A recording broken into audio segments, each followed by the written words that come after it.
Hi Bhimavaram. Hi friends, ఎలా ఉన్నారు? అందరూ బాగున్నారా? పిల్లలు తినడానికి స్నాక్స్ చేయమన్నారు. నాకు ఇంట్లో రస్కులు ఉన్నాయి. రస్కులతో స్వీట్ చేయబోతున్నాను. ముందుగా రస్కులను తీసుకొని ఒక కవర్లో వేసుకొని ఇలా మెత్తగా పౌడర్లా కొట్టుకోవాలి. అంటే రాయితో కొంచెమే పౌడర్గా అవుతుంది కదా, మొత్తం అవ్వదు.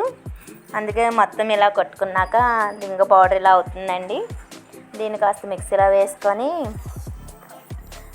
వేసుకున్న తర్వాత ఇలాగా మిక్సీ పట్టేసుకుంటే ఎంతో కాదు 2 సార్లు అలా తిప్పుతూ ఉంటే పౌడర్ అయిపోతుంది. ఈలోపు మనం ప్యాన్ పెట్టుకొని వీట్ చేసుకుందాం. ఇందులో 2 స్పూన్స్ నెయ్యి వేసుకుందాం. నెయ్యి ఎందుకంటే కమ్మగా టేస్టీగా ఉండడానికి స్వీట్స్లో నెయ్యి వేస్తారు కదా, అందుకని కొంచెం ఇష్టమైన వాళ్ళు కొంచెం ఎక్కువ కూడా వేసుకోవచ్చు.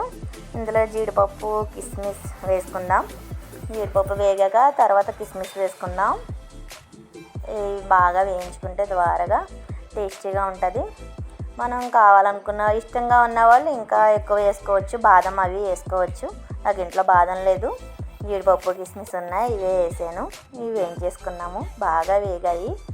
దాని తర్వాత ఇందులో కాస్త నెయ్యి ఉంది కదా, ఇందులో ఈ రస్కుల పౌడర్ని వేసుకొని బాగా ఎర్రగా వేయించుకోవాలి. ఈ పౌడర్ని ఈ ఎర్రగా వేగుతూ ఉంటుంది, మనం తిప్పుతూ ఉండాలి, లేకపోతే బ్లాకిష్ వచ్చేస్తుంది కలరు, అప్పుడు టేస్ట్ బాగోదు. ఫ్రెండ్స్, ఇది నా ఫస్ట్ వీడియో యూట్యూబ్లో ఫస్ట్ పెడుతున్నాను. ఇది స్వీటు. మీరందరూ నాకు సపోర్ట్ చేసి నాకు లైక్ చేసి షేర్ చేసి సబ్స్క్రైబ్ చేయండి. ఇలా మీరు నాకు సపోర్ట్ చేస్తే నేను ఇలాంటి వీడియోస్ ఇంకా చాలా చాలా పెడదాం అనుకుంటున్నాను. ఇంకేంటి, ఇది ఇంకా వేగుతూ ఉంటుంది ఫ్రెండ్స్. ఇలాగా బాగా వేగుతూ ఉన్నాక మంచి స్మెల్ వస్తుంది. ఇది స్మెల్ వచ్చాక ఇది వేగిందని మనకు తెలుస్తుంది. అలా బ్రౌనిష్ కలర్ వస్తుంది. బాగా అలా వచ్చేంత కొంచెం ఓపికగా వేపుతూ ఉంటే వేగిపోతుంది. అప్పుడు మనం షుగర్ వేసుకుందాం. మన ఇష్టం. ఎక్కువ స్వీట్ ఉన్న వాళ్ళు కాస్త ఎక్కువ వేసుకోవచ్చు, మీడియంగా ఉన్న వాళ్ళు కొంచెం తగ్గించేసుకోవచ్చు. పెద్ద ఏజ్ వాళ్ళైతే బెల్లం కూడా వేసుకోవచ్చు. వేసుకొని బాగా మిక్స్ చేసేసుకుందాం. మిక్స్ అయిపోద్ది.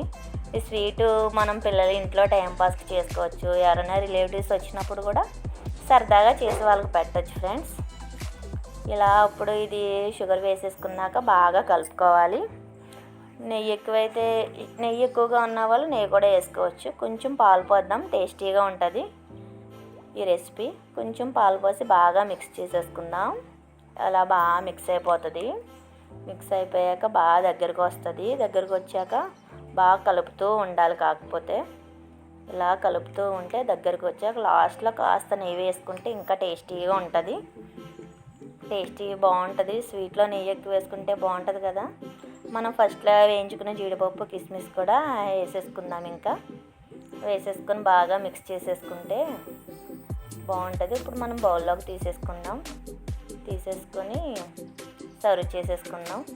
మేమైతే చేసేసాం. మేము టేస్ట్ చూస్తాం, మీకు కూడా చూపిస్తాం. ఎలా ఉందో చెప్పండి స్వీట్. మీరు కూడా చేసుకోండి ఫ్రెండ్స్. ఇదే ఫ్రెండ్స్ స్వీట్. ఇదిగోండి.